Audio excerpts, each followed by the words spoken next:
Buongiorno, ben ritrovati, buon sabato con Focus TG. La cronaca subito in primo piano da Bassano, davvero una famiglia miracolata, una famiglia trevigiana che si trovava all'interno di un camper che era in viaggio lungo la superstrada pedemontana, che ha preso fuoco, addirittura c'è stata una bombola di gas che è esplosa, ma il padre di famiglia ha messo in salvo i bambini. È successo all'altezza del casello di Bassano del Grappa. Sono stati davvero momenti di terrore. Ha seguito questa vicenda Vanessa Banzato, vediamo il racconto.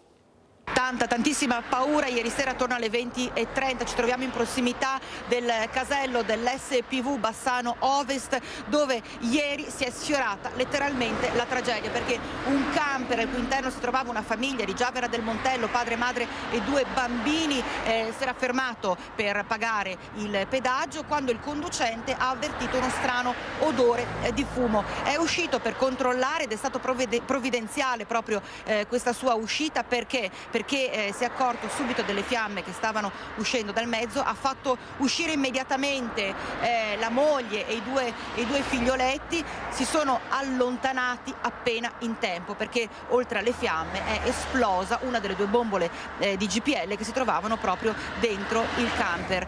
È stata provvidenziale questa sua presa di posizione, questa sua decisione di far uscire proprio i familiari, perché se non avesse agito così oggi davvero vi staremmo raccontando una storia molto più dolorosa, molto più triste e drammatica. Ma ci racconta tutto nel servizio il collega Ferdinando Garavello. Paura e danni al casello della strada pedemontana veneta di Bassano Ovest, dove un camper ha preso fuoco nella tarda serata di venerdì. Nel mezzo c'era una famiglia di Giavera del Montello composta da 4 persone, fra cui 2 bambini piccoli. Il papà, che era alla guida, ha sentito un forte odore di fumo mentre viaggiava in direzione di Treviso e ha deciso di uscire a Bassano del Grappa per verificare cosa stesse accadendo. Giusto il tempo di fermarsi al casello e le fiamme si sono sprigionate dal vano motore. A quel punto l'uomo ha fatto uscire tutti dal camper, che ha rapidamente preso fuoco. La famiglia si è messa in sicurezza e sul posto sono accorsi i vigili del fuoco. Nel frattempo una delle bombole di CPL del veicolo è esplosa con una fiammata altissima, mentre l'altra è stata salvata dall'entrata in funzione della valvola di sicurezza. I pompieri hanno domato le fiamme, che intanto avevano completamente distrutto il camper e si erano propagate al casello. La struttura è stata gravemente danneggiata dal fuoco e non sarà utilizzabile fino al completo ripristino. Alle operazioni di messa in sicurezza hanno partecipato anche la Stradale di Vicenza, il personale della Pedemontana e il responsabile del casello. Il camper è irrecuperabile, si stanno valutando ora i danni complessivi, ma la famiglia è rimasta del tutto illesa grazie alla prontezza di riflessi del conducente, che ha capito subito la gravità della situazione.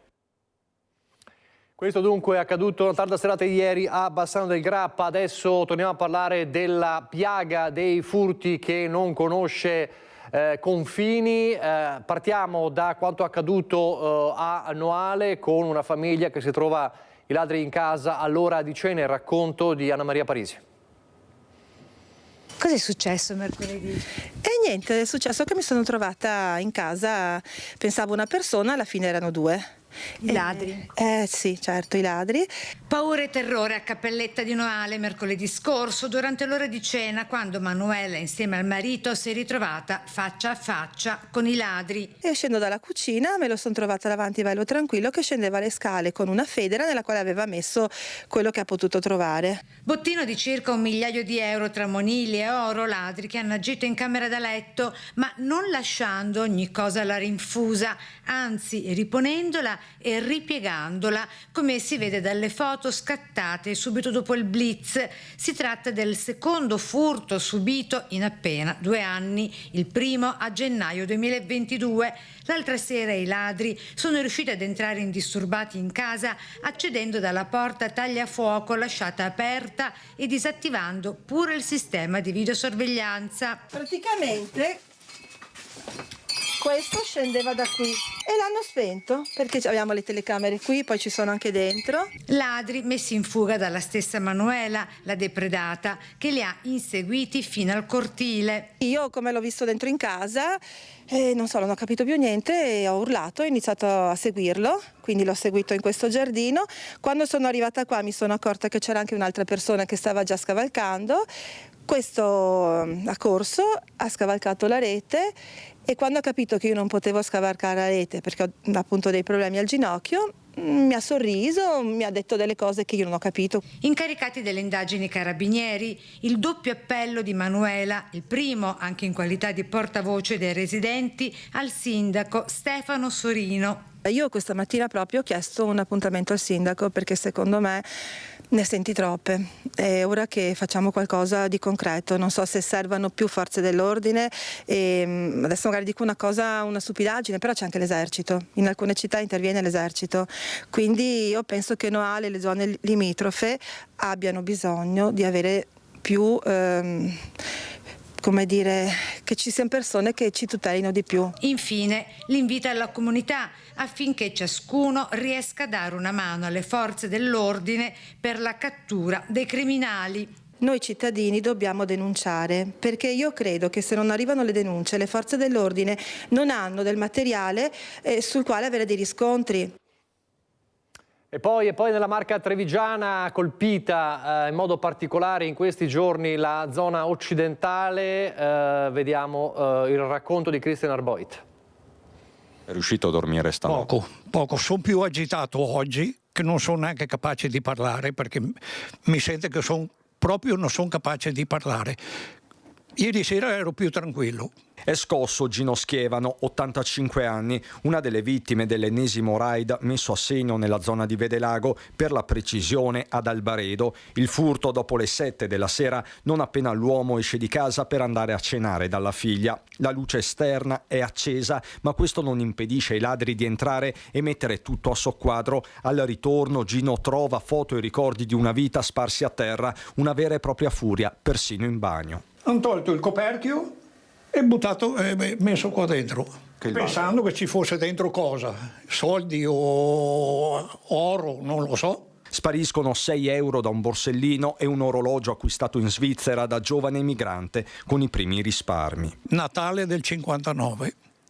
Perché io i primi 19 anni li ho compiuti all'estero. Ma la casa di Gino è una delle tante prese di mira in una serata di follia, con segnalazioni e avvistamenti da Casa Corba a Loria, sempre ad Albaredo, dove è stato visitato un appartamento in centro. C'è chi ha visto uomini incappucciati in giardino, per i carabinieri ore concitatissime. Siccome che abbiamo un gruppo di telefono, di WhatsApp, ho sentito che c'erano ragazzi che mandavano messaggi di questo problema. Non so se questo dipenda dalla sagra di San Martino di Vedelago, però non diciamo niente. Dai. Nella notte è stato creato anche un gruppo WhatsApp che presto ha raggiunto i 200 iscritti. I promotori sono stati poi invitati a confluire nelle chat di controllo del vicinato per un'azione coordinata. A Vedelago Centro, Antonio Caucello, noto ristoratore, racconta il furto subito a inizio novembre, quando la moglie si è trovata faccia a faccia con i delinquenti. Da allora è uno stillicidio continuo. Le forze dell'ordine, che devo dire la verità,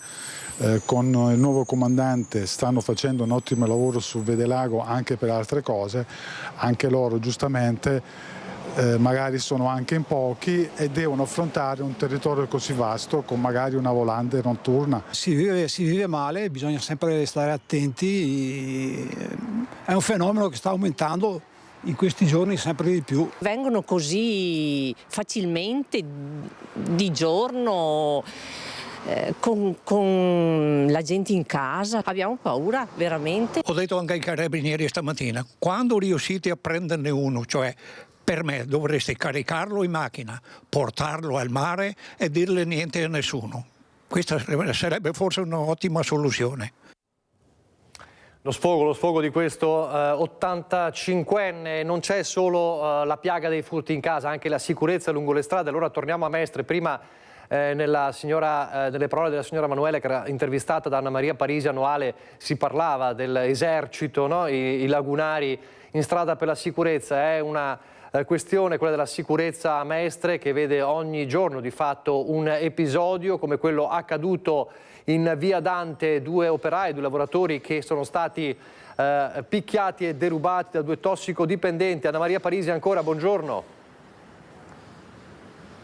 Sì, buongiorno Nicola, hai detto bene, da una parte annuale si chiede all'esercito, qui a Mestre l'esercito con i lagunali per l'operazione Strade Sicure c'è, è ritornato su richiesta del sindaco Brugnaro, ma evidentemente non basta per tenere la gente al sicuro.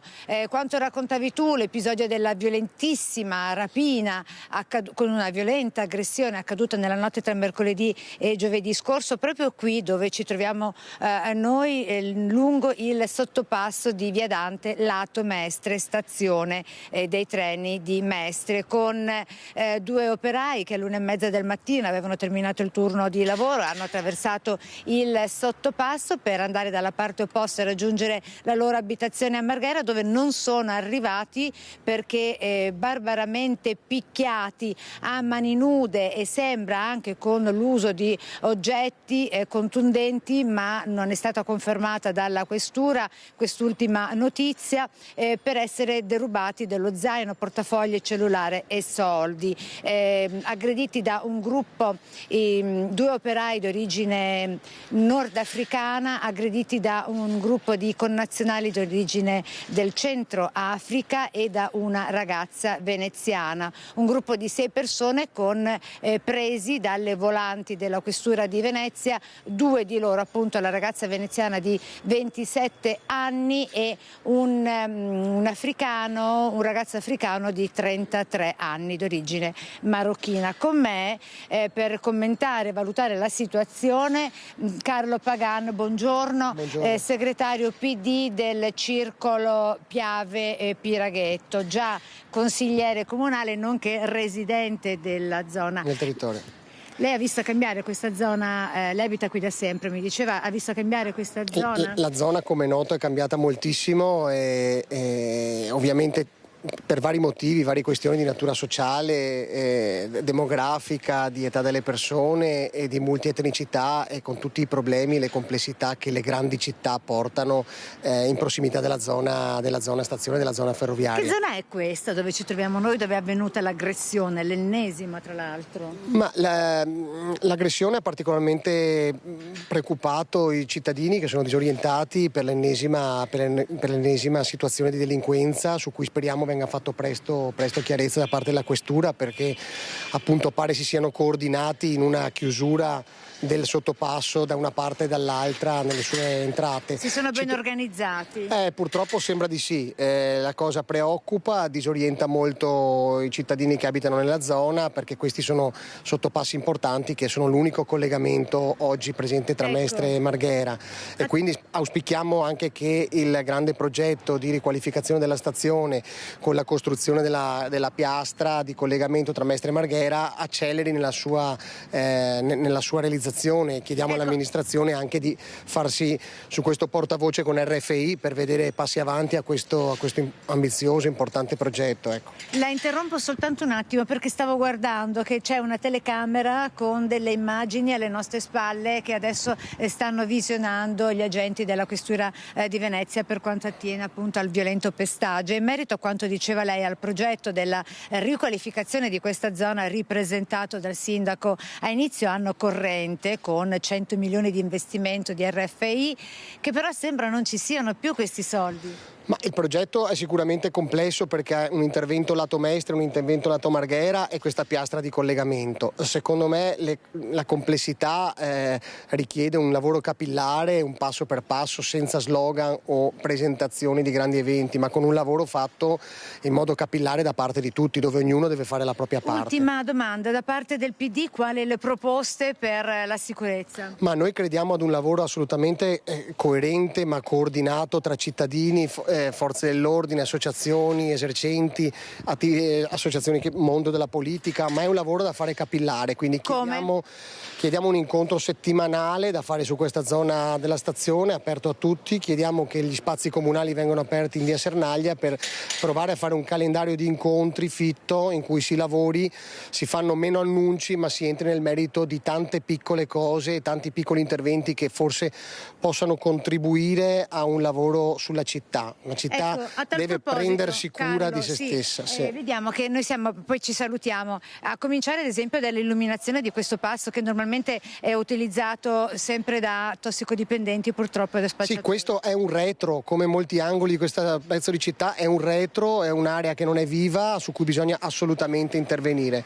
Bisogna prendersi cura della città, perché per averla sicura dobbiamo appunto prendercene cura in modo capillare, con un lavoro da fare tutti insieme, ognuno per la propria parte. Grazie a Carlo Pagan, segretario PD del Circolo Piave Piraghetto. Da Mestre è tutto, con le immagini di Sandro Ponchio. Ti restituisco la linea, Nicola. Grazie Anna Maria Parisi e grazie al tuo ospite. Torneremo a parlare di sicurezza fra poco, prima però andiamo a Paese, dove si sono da poco conclusi i funerali, l'addio con lo stadio gremito, lo stadio del rugby di Paese gremito al poliziotto morto nello schianto tragico di Roma. Allora, Christian, una mattinata davvero di dolore e di commozione a Paese. Una mattinata di dolore, di commozione, ma anche di gratitudine. Sono stati pronunciati tanti grazie questa mattina. È stata una cerimonia molto toccante, molto viva nel ricordo e commossa. È iniziata pochi minuti prima delle 10 e si sta concludendo in questi minuti. È iniziata allo stadio del rugby Visentin di Paese, dove Amar ha mosso i primi passi, e si sta concludendo proprio in questi minuti al cimitero di Paese. Amar Kudin è arrivato scortato questa mattina dai colleghi della Polizia di Stato, decine e decine di uomini e di mezzi che lo hanno accolto a sirene spiegate. Partiamo da queste immagini.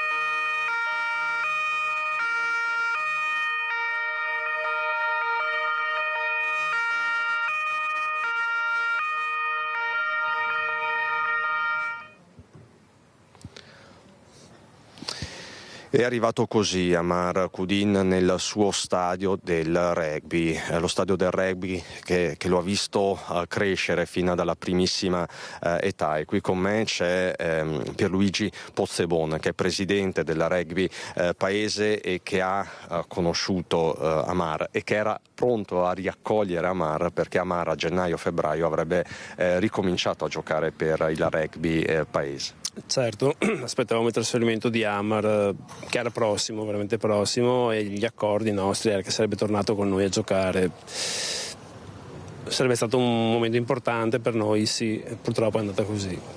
Ecco, lei Presidente lo ha ricordato con parole molto toccanti, sia lei che altri suoi colleghi, compagni di squadra di Amar. Tutti lo hanno ricordato come un gigante buono, come una prima linea. Era davvero una prima linea sia nello sport che nella vita.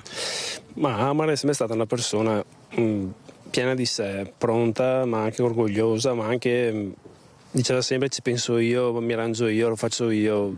È vero, lui era proprio una prima linea nata, il tallonatore, quindi la testa della mischia, e si è sempre comportato in questa maniera.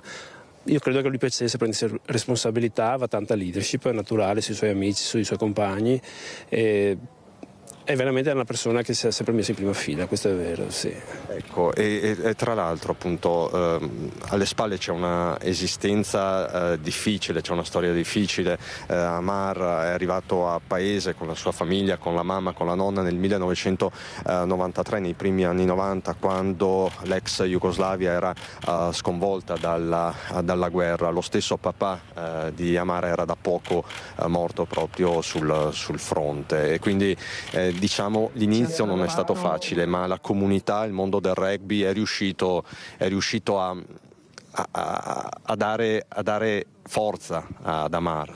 Amar è arrivato piccolissimo, di qualche mese, 16 mesi mi sembra, per cui lui probabilmente non ha vissuto certe esperienze in maniera diretta, però la sua famiglia è una famiglia molto toccata, molto provata. La mamma è stata bravissima a riuscire a reinserirsi in un paese. Credo che in quel momento il paese sia stato molto forte, la comunità di paese è stata molto brava a integrare le persone. Poi Amar ha scoperto il rugby, la mamma è stata brava a portarselo, sicuramente sì, perché quando ha scoperto il rugby lui è diventato un pilastro e sicuramente ha trovato un modo per integrarsi nel paese ancora di più.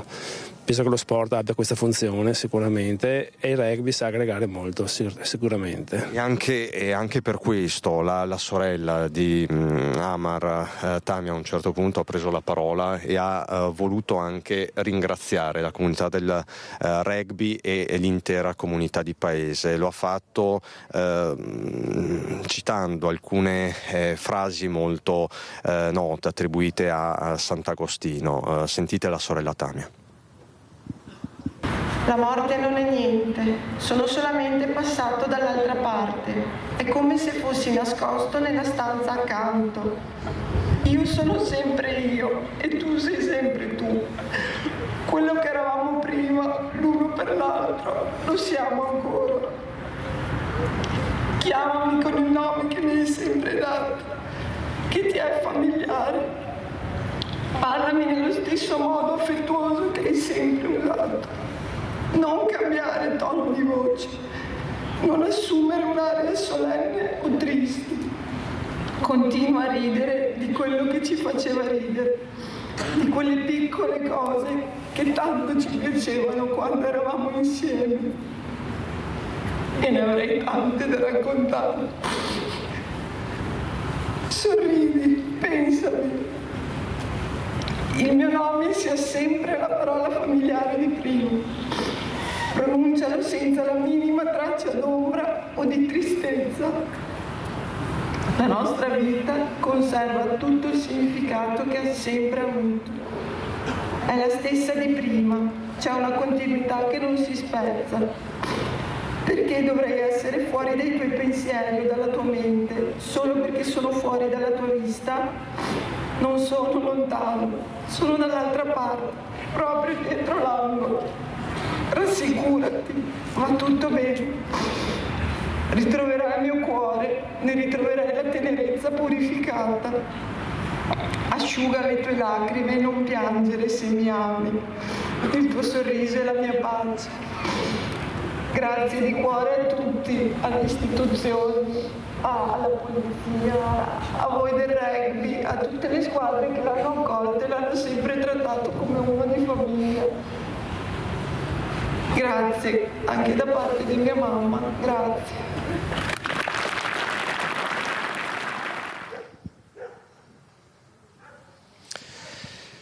Dolore e gratitudine, dicevamo, queste le parole pronunciate da Tamia, ma anche la gratitudine inversa del mondo del rugby nei confronti della famiglia che non sarà lasciata sola. Voi lo avete ribadito in tutti i modi, Presidente Pozzebon. Sicuramente. I nostri ragazzi, la squadra, tutti erano veramente amici di Amar. Noi società siamo molto presenti in tutto, lo siamo stati in questi giorni, penso, per la famiglia in maniera importante, lo saremo veramente in ogni momento sicuramente. E un impegno preciso è arrivato anche dalla questora di Treviso, Alessandra Simone, che si è rivolta alla mamma di Amar e ha detto devi essere orgogliosa come noi lo siamo di lui, faremo di tutto per preservare la sua memoria anche per le future generazioni di politici poliziotti. Una giornata quindi fatta di dolore ma anche gratitudine e voglia di futuro nonostante tutto. Da Paese è tutto in questo momento, con Francesca Pezzo, ringraziando Pierluigi Possebon, presidente della Rugby Paese. Nicola, ti restituisco la linea. Grazie a Cristian Arboite e Francesca Pezzo. In attesa di collegarci con Sovizio, con Daniele Garbin, restiamo però in tema di agenti di polizia che rischiano la vita. Un agente di polizia che ha rischiato la vita a Vicenza perché un 25enne, dopo un litigio con la fidanzata, la ragazza ha minacciato di chiamare la polizia, ha chiamato la polizia, l'uomo è fuggito con l'auto, ha speronato l'auto dei carabinieri, ha tentato di investire anche un agente. Sentite. Inseguimento furioso ad alta velocità. Le pantere della polizia, sirene spiegate, braccano il fuggitivo in tangenziale sud a Vicenza.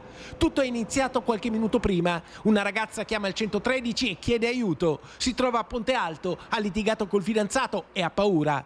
Sul posto si precipitano le volanti della questura. Al loro arrivo però il giovane di 25 anni sale a bordo della sua macchina e per guadagnarsi la fuga sperona una delle auto della polizia e tenta di investire un agente che nel frattempo era sceso dalla vettura. Inizia la fuga, dietro le pattuglie della polizia. Il fuggitivo, nella sua folle corsa, urta una macchina delle volanti in tangenziale e poi altre automobili che lo rallentano finché viene finalmente bloccato in zona Lapio, ad Arcugnano. A quel punto gli agenti della squadra mobile delle volanti arrestano il giovane con l'accusa di tentato omicidio, resistenza a pubblico ufficiale e lesioni personali aggravate. Adesso si trova nella casa circondariale di Vicenza a disposizione dell'autorità giudiziaria. Torniamo alla cronaca fra pochissimo, andiamo come dicevamo prima a Sovizio perché i Notav tornano a protestare, vediamo perché, sentiamo perché con Daniele Garbini in diretta. Buongiorno Daniele. Togliti gli occhiali. Daniele.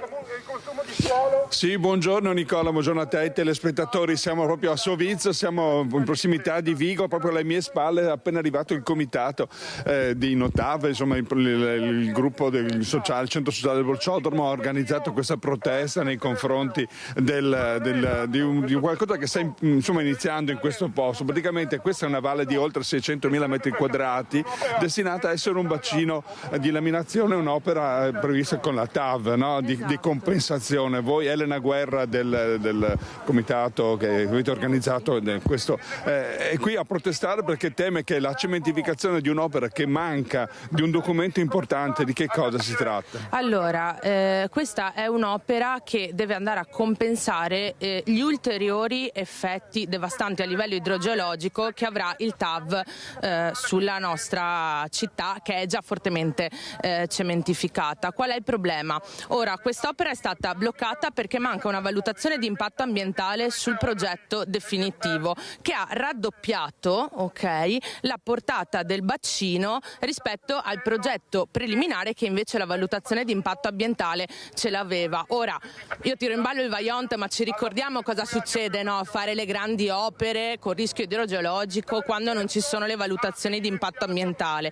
L'altra cosa che diciamo noi è che Vicenza è già in grave difetto rispetto a un assestamento del rischio idrogeologico. A noi i bacini serviranno per compensare i danni della crisi climatica già in atto, probabilmente non ci serve una TAV che questi danni li aumenterà, Quindi fondamentalmente siamo qua per dire che noi abbiamo bisogno di un piano per l'assetto idrogeologico della città che non sia sotto il ricatto delle grandi opere. Ecco, ricordiamo che quest'opera è destinata a essere un po' il bacino scomatore per il fiume Retrone, no? Che ricordiamo in questo momento ha creato particolari difficoltà anche durante le ultime precipitazioni, proprio il Retrone in particolare, ecco, per cui è estremamente urgente. Voi non ci state in qualche modo a essere come dire, la scusante, no? Dice il colpo degli ambientalisti se l'opera viene bloccata, questo è il punto. Allora, è grazie agli ambientalisti che si riescono ad avere delle valutazioni di impatto ambientali su opere che altrimenti rischiano di essere veramente devastanti. avanti, ok? E dopodiché io di fianco al Retrone ci abito, anche senza la TAV abbiamo rischiato di andare sotto acqua per almeno 3 volte in un mese questa primavera, verranno cementificati ulteriormente i terreni intorno al Retrone. Ora ci chiediamo, serve veramente questa cosa o quei soldi lì possono essere utilizzati per la messa in sicurezza del territorio? Oggi cosa farete? Quindi innanzitutto fate un presidio, poi? Oggi c'è un presidio, l'idea appunto era quella di dare l'informazione corretta ai cittadini, perché questo bacino non salva Vicenza ma compensa gli ulteriori danni del TAV. Noi in questo momento stiamo tirando giù queste reti che sono state messe in questi campi privati da un giorno all'altro senza neanche avvisare i contadini, e facciamo una grande scritta simbolica che è VIA, che è valutazione di impatto ambientale, che è quella che serve su tutto il progetto e che manca anche in altre parti di questo progetto. Va bene, grazie Elena intanto. Ecco, Nicola, per il momento è tutto da Sovizio, a voi la linea. Grazie a Daniele Garbin. Allora restiamo nel Vicentino, dove intanto a Schio una strada è rimasta bloccata perché alcuni alberi sono caduti improvvisamente, guardate. Sono servite 2 ore di intenso lavoro ieri sera da parte degli uomini dei Vigili del Fuoco per liberare la carreggiata della strada in località Ronchi a Schio. Verso le 18 un albero marcio si è sradicato improvvisamente, facendo precipitare al suolo altre piante limitrofe. Nessuna persona fortunatamente è rimasta coinvolta, ma la circolazione viaria è stata impedita per la presenza di un gran numero di rami e fusti sparsi sull'asfalto. Torniamo a Padova, dove, lo ricorderete, c'è stato il caso della volante che è stata accerchiata da alcuni banditi, 2 agenti delle volanti. Il questore aveva promesso un giro di vite, c'è stato. Questi presidi, questi servizi dedicati, specifici, sono già iniziati da tempo, sono stati implementati e proseguiranno non solo in zona stazione, zona Tommaseo, ma anche al Portello e in tutte le altre parti della città. Zone franche non esistono. L'aveva ribadito il questore di Padova Marco Dorisio. In tutte le zone della città i controlli sono programmati e continui, tanto che anche giovedì, dopo che 2 agenti delle volanti erano stati accerchiati da un gruppo di nigeriani, immediati erano arrivati supporti di polizia, carabinieri e agenti della polizia locale. Dopo i 2 arresti di giovedì, altri 2 stranieri sono stati fermati dalla polizia nella giornata di venerdì. Il primo è un nigeriano di 35 anni, notato proprio durante gli attimi concitati dell'accerchiamento e successivamente individuato. Addosso aveva quasi un etto di marijuana e per lui è scattato l'arresto e dopo il processo per direttissima l'accompagnamento al CPR di Milano. Nel pomeriggio di ieri il secondo arresto, un cittadino tunisino sorpreso mentre vendeva una dose di eroina a un italiano. 43 anni, pluripregiudicato, il tunisino è stato arrestato e anche nel suo caso si è attivato l'ufficio immigrazione.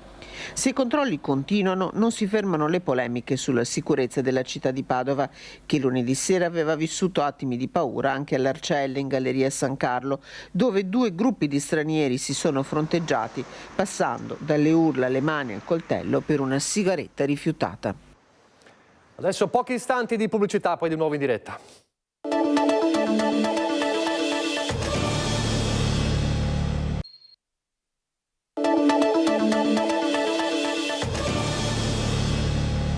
Nuovo in diretta con Focus TG, andiamo subito a Padova da Chiara Gaiani e Francesco Latai, perché all'Assemblea Generale di Confindustria Veneto Est è il giorno del passaggio di consegne tra Leopoldo Destro, il presidente uscente, e la nuova presidente Paola Carron. Chiara Gaiani, buongiorno.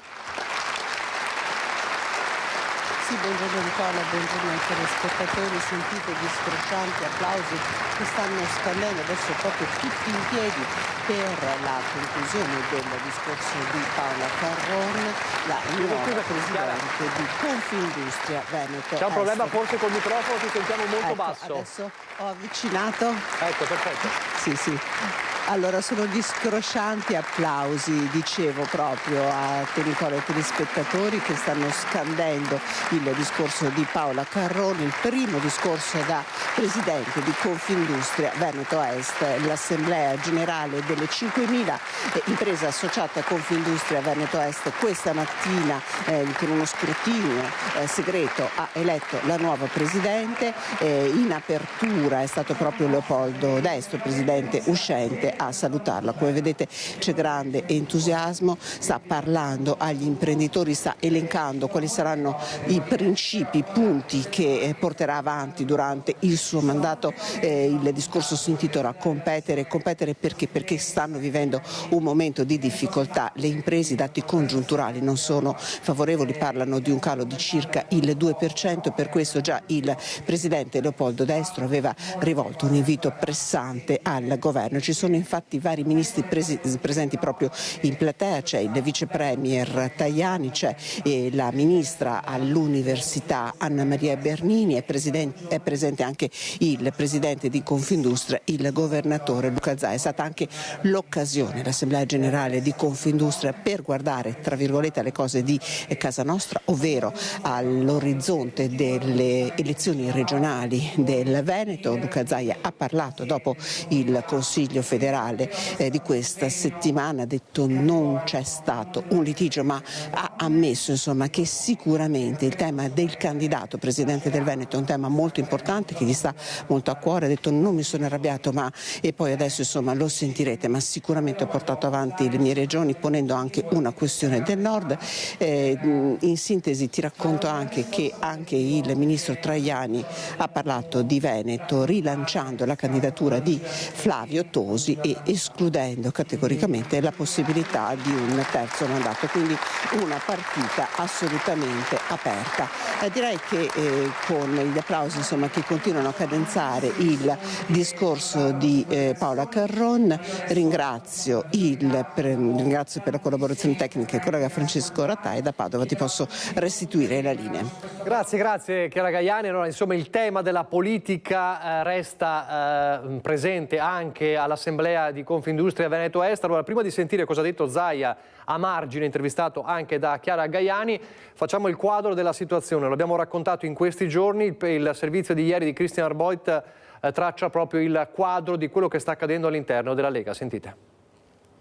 Chi lo conosce bene dice che difficilmente se la farà passare e che le conseguenze politiche potrebbero essere dietro l'angolo. Non una scissione, non sarebbe nel suo stile, ma un segnale forte prorompente, la stessa messa in discussione della segreteria nazionale, la sopravvivenza quindi del leader Massimo in vista di un congresso ancora da definire. Buona parte del mondo leghista veneto attende un segnale da Luca Zaia, reduce da quello che è stato raccontato come uno scontro senza precedenti con il capo Matteo Salvini nel corso del Consiglio federale di mercoledì alla Camera dei Deputati, dove quella che doveva essere un'analisi del crollo elettorale in Umbria ed Emilia-Romagna si è presto trasformata in un botta e risposta tesissimo sul Veneto. Il retroscena che vi abbiamo raccontato ormai è noto, con il segretario della Lega che avrebbe sottolineato come anche in Veneto i risultati del Carroccio non siano stati brillanti nelle ultime tornate elettorali, performance deludenti che renderebbero difficile non solo la battaglia per il terzo mandato, ma anche rivendicare il candidato presidente del centrodestra alle prossime regionali che potrebbero tenersi a ottobre 2025, ovvero fra poco meno di un anno. Parole che hanno fatto perdere le staffe a Zaia, più che mai convinto della necessità di non mollare il Veneto a Fratelli d'Italia e più in generale la questione settentrionale. Di fronte a questo rede razionem, il primo a non scandalizzarsi è Roberto Bulldog Marcato, intervenuto così a Focus con il direttore Luigi Baccialli. Se questo confronto porta alla candidatura di un leghista alle prossime regionali, va benissimo anche il confronto scontro, insomma non ci vedo nulla di male, sono dialettiche normali all'interno di un partito.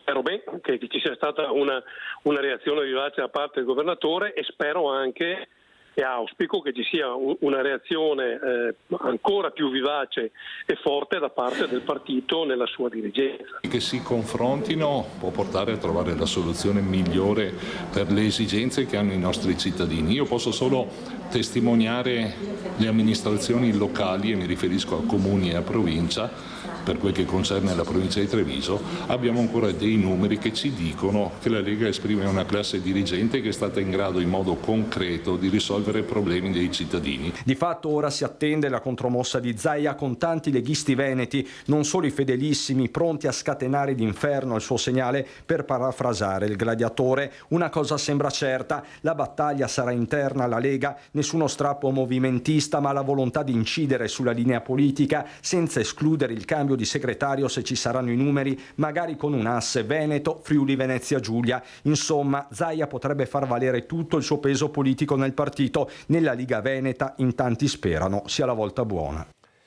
Pronti a scatenare l'inferno, i fedelissimi? Allora ci sono le parole su Repubblica del sindaco di Treviso, Mario Conte, che dice: noi siamo pronti a correre anche da soli, quindi ripete un po' il refrain di Marcato.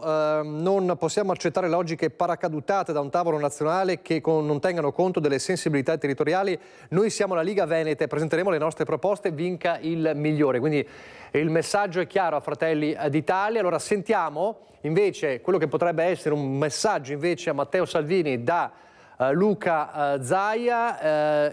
L'abbiamo sentito, Chiara Gaiani diceva, è presente, ha parlato, un piccolo estratto di quello che ha detto a margine dell'assemblea di Confindustria Veneto Est, in cui dice non c'è stato scontro, ma qualcosa in punta di penna lo dice. Sentite.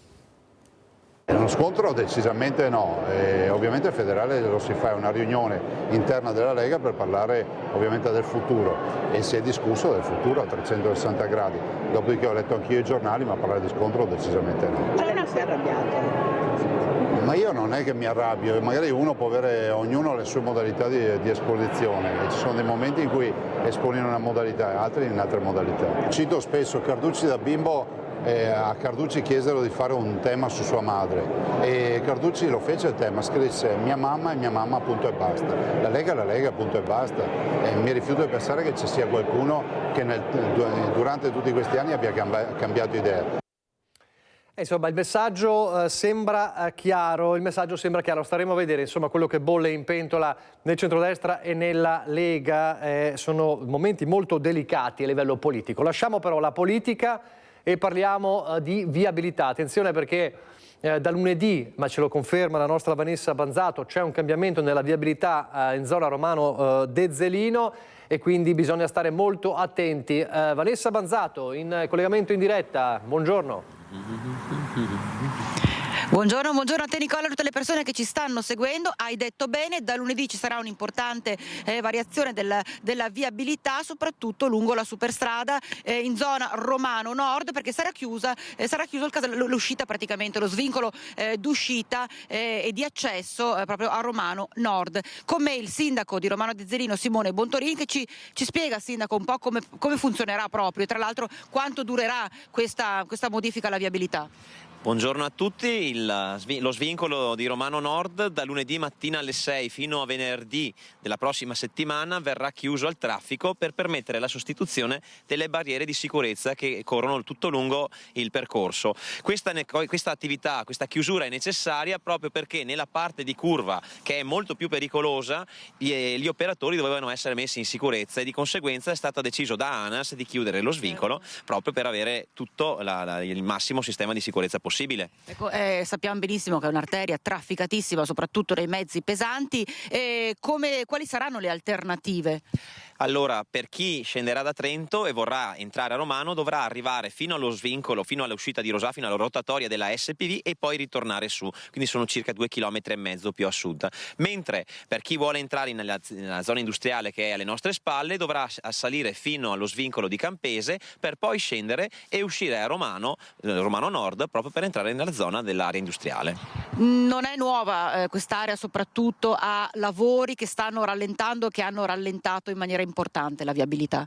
Diciamo che la passione che sta vivendo tutto il territorio di Romano e tutti i cittadini che ogni giorno percorrono questa arteria è veramente tanta e soprattutto anche la pazienza di conseguenza si sta esaurendo. La nostra parte di Statale 47 è oggetto di 3 cantieri importanti e soprattutto è oggetto di numerosi rallentamenti che stanno rendendo questa la nostra Salerno-Reggio Calabria. Tra l'altro non solo qui, perché anche in altri punti del paese ci sono dei rallentamenti, ci sono dei lavori in corso.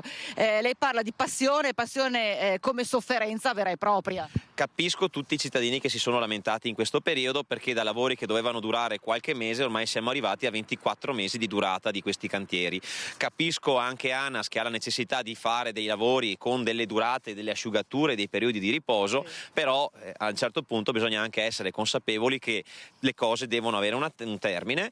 Questo si concluderà nel giro di una settimana. So anche che lo svincolo di Romano Sud, quello che è all'altezza di Fellette, avrà per altri motivi una riapertura prima delle feste di Natale, per cui lo dico in modo esplicito, in modo che anche chi sta facendo i lavori abbia la pressione di dover finire i lavori in fretta. Insomma, una settimana di lavori qui all'altezza dello svincolo di Romano Nord della superstrada, dell'SS 47 Valsugana. Insomma, chissà che davvero si concludano in tempo. Sindaco, per il momento da Romano Dezzolino è tutto. Nicola, ti ricedo la linea. Grazie Vanessa Banzato, grazie al Sindaco. Insomma, siete avvertiti di quello che accadrà. Adesso pubblicità, poi l'ultima parte di Focus TG.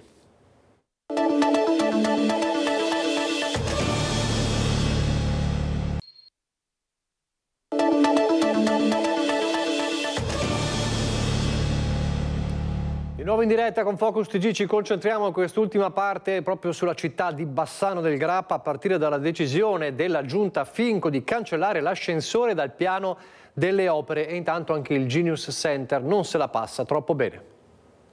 Addio ascensore di Prato Santa Caterina e addio pure al Genius Center come concepito dall'amministrazione Pavan, se è per questo. La Giunta di Nicola Finco vara il nuovo piano delle opere pubbliche con un paio di sorprese mica da poco. La prima riguarda appunto il progetto dell'ascensore che avrebbe dovuto collegare Prato Santa Caterina e Viale dei Martiri, sul quale la ditta vincitrice dell'appalto si è impuntata, per non parlare dell'aumento dei costi e di altre variabili che hanno portato l'amministrazione a svincolare fondi legati al piano. Ci sono delle novità rispetto allo stralcio di quello che è l'impianto di risalita dalla Conca del Magnan verso ovviamente il centro cittadino, per tutta una serie di motivazioni, in primis quella appunto della cifra di quella che è l'opera. I fondi destinati all'ascensore, fa sapere anche il sindaco, saranno deviati sull'edilizia scolastica e sulla manutenzione delle strade, tanto che sono già state avviate le procedure per attivare il cambio di indirizzo per il mutuo. A proposito di strade, 2,5 milioni di euro saranno destinati alla manutenzione della rete viaria e delle infrastrutture, compreso il secondo stralcio dei lavori sul Ponte della Vittoria. Altri 2 milioni e spiccioli serviranno per il rinnovo del patrimonio di edilizia residenziale, 1 milione per il museo e una cifra molto simile per lo sport.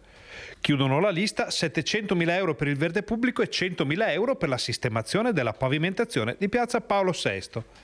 Fin qui tutto chiaro, ma sul piatto restano alcune domande legate alle grandissime incompiute bassanesi.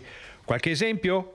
Polo Santa Chiara, Genius Center, Teatro Cittadino e Piano Mar. Vi dicono qualcosa? Opere pubbliche importanti con degli importi lavori elevati, come può essere il Genius Center, piuttosto che l'impianto di risalita, piuttosto che il Teatro Cittadino, devono ovviamente passare per un percorso virtuoso e soprattutto di contenimento dei costi, con una progettazione che sia mirata alle reali esigenze. Quindi sicuramente le opere importanti devono fare un percorso di condivisione e anche di riduzione dei costi. Traduzione a spanne: quel che si fa si dovrà sostenere da solo o giù di lì, ma per averne certezza bisognerà aspettare che il piano approdi in Consiglio Comunale. Prima la fuga di gas, poi la rottura dei semafori e infine una buca, un cantiere senza pace, quello aperto in Viale 11 Febbraio.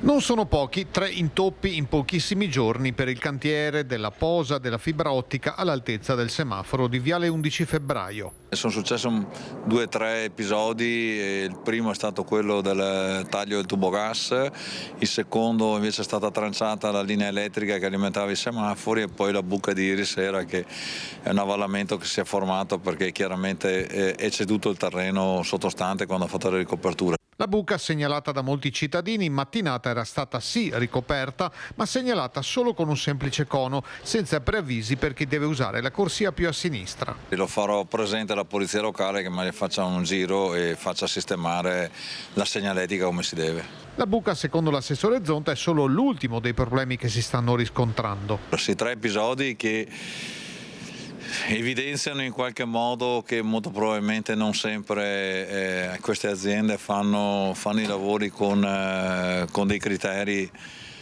consoni al lavoro su strada. Non intercettare i sottoservizi esistenti o farlo in sicurezza è compito di chi esegue i lavori, relazionandosi con gli enti titolari dei servizi di gas, acqua, elettricità. Noi scriviamo sempre nelle autorizzazioni che loro devono avere le giuste mappature ed effettuare i giusti controlli, e speriamo vivamente che adesso, dopo questi 3 intoppi, non c'è 2 senza 3, ma dopo il 3 basta, sia terminata questa angosciosa situazione e lavorino in pace, ma sicuramente anche lasciando in sicurezza i cittadini. E intanto c'è il pugno duro dei vigili sul parcheggio selvaggio in centro storico. Le regole per la sosta in centro ci sono, bisogna farle rispettare intensificando i controlli. Chiuse le virgolette, punto. Una righetta alla fine di un comunicato stampa sulla situazione dei parcheggi in centro da parte dell'assessore alla viabilità Andrea Zonta. 2 parole messe lì per chiudere una nota tecnica, ma che riportano sotto i riflettori la situazione della sosta selvaggia nel salotto buono cittadino. Non l'auto lasciata fuori dal fornaio di quartiere per un paio di minuti o quella con le 4 frecce a 50 metri dalla scuola per andare a prendere i piccoli sotto la pioggia. E neanche quella che sfora il disco orario di una decina di minuti, ma quelle che, giusto per fare un esempio, vengono lasciate direttamente sul marciapiede e impediscono a disabili e carrozzine di passare liberamente. Oppure quelle che rischiavano di bloccare il transito dell'albero di Natale della città perché lasciate in sosta nonostante cartelli, divieti e annunci vari. Ecco, per queste situazioni che si vedono sempre più spesso nel centro storico cittadino vanno intensificati i controlli della polizia locale, come dice l'assessore Andrea Zonta. Polizia locale che per molti dovrebbe tornare sotto il controllo completo dell'amministrazione comunale, in modo da poter determinare quali infrazioni perseguire con maggiore attenzione e incisività. Un corpo a totale disposizione del municipio, tanto più che il periodo in arrivo è di quelli complicati proprio a causa dell'immenso numero di visitatori che giungeranno a Bassano per turismo e acquisti natalizi. E se questo dovesse significare l'uscita di vigili bassanesi dall'Unione Montana, fa notare qualcun altro, poco male, ce ne faremo una ragione. E sempre a Bassano ieri l'incontro a scuola di studenti e studentesse al Teatro Remondini, studenti delle scuole superiori, con il comandante del RIS di Parma, il generale Gianpietro Lago. Il complesso lavoro dei carabinieri e delle carabiniere del RIS spiegato alle classi quarte e quinte delle scuole superiori di Bassano. Relatore il comandante del reparto investigazioni scientifiche di Parma, il generale Gianpietro Lago. Un'opportunità voluta dal FAI di Bassano per far capire concretamente come funziona la squadra di militari scienziati che negli anni si è notevolmente evoluta. Nei decenni ci sono stati cambiamenti incredibilmente rapidi e anche a diverso, diciamo così, scartamento, nel senso che alcune discipline sono rimaste fondamentalmente vicine dal punto di vista delle applicazioni tecnologiche a quello che si faceva 10, 15, 20 anni fa. Altre invece hanno conosciuto delle vere e proprie rivoluzioni. Tra le domande non è mancata quella sulla certezza dell'esito delle indagini. Il nostro lavoro è in buona sostanza proprio quello di raccogliere informazioni attraverso le indagini scientifiche in questo caso per limitare il più possibile e rendere accettabile questo margine di incertezza e di dubbio. Anche perché si parla proprio nel codice di al di là di ogni ragionevole dubbio. Esattamente, il codice infatti prevede questa espressione che sintetizza in modo anche abbastanza elegante, a mio avviso, proprio questo concetto. Quindi il dubbio è ineliminabile in radice. Possiamo, e questo è l'obiettivo di una giustizia che ha fatto bene il suo lavoro, rendere questo margine di dubbio sufficientemente piccolo, irrisorio e trascurabile. Entusiasti, studenti e studentesse che hanno colto l'occasione offerta in chiave di un futuro occupazionale. Per noi è stato sicuramente estremamente interessante, siamo in un anno che è il quinto, un ultimo anno che è determinante per noi, quindi avere anche la possibilità di questi confronti è davvero speciale anche. È stata sicuramente un'occasione per chi ha in mente per il futuro questo percorso professionale e soprattutto ho notato che il generale Lago è riuscito a tenere la nostra attenzione perché ha anche coinvolto insomma, dei fatti di cronaca nera che interessano noi giovani. Cambiamo argomento, un pellegrinaggio da Palazzo della Ragione al Duomo darà il via lunedì sera alla veglia diocesana dei giovani della diocesi di Padova, in cammino sul versetto biblico di Isaia, correre senza affannarsi, il tema su cui saranno chiamati a riflettere i partecipanti e sarà quello della speranza. Sentiamo Don Diego Cattelan, responsabile della pastorale giovanile della diocesi di Padova. È già un paio d'anni che il Papa ci invita a riflettere sulla speranza e non da ultimo anche il Giubileo del 2025 ha proprio come tema Pellegrini di speranza. Ecco, e ci piaceva immaginare la speranza non come una vaga ipotesi, ma come qualcosa davvero di concreto, che prima di tutto ha a che fare non con una visione intimistica, ecco, soltanto personale, individuale della vita, ma ha a che fare con la relazione con gli altri e con l'altro, che con la A maiuscola, che per noi è il Signore Gesù. Ecco, da qui l'idea di partire dal Palazzo della Ragione, quindi da un luogo pubblico, per ribadire come questa speranza ha a che fare con la vita civile, con la vita pubblica.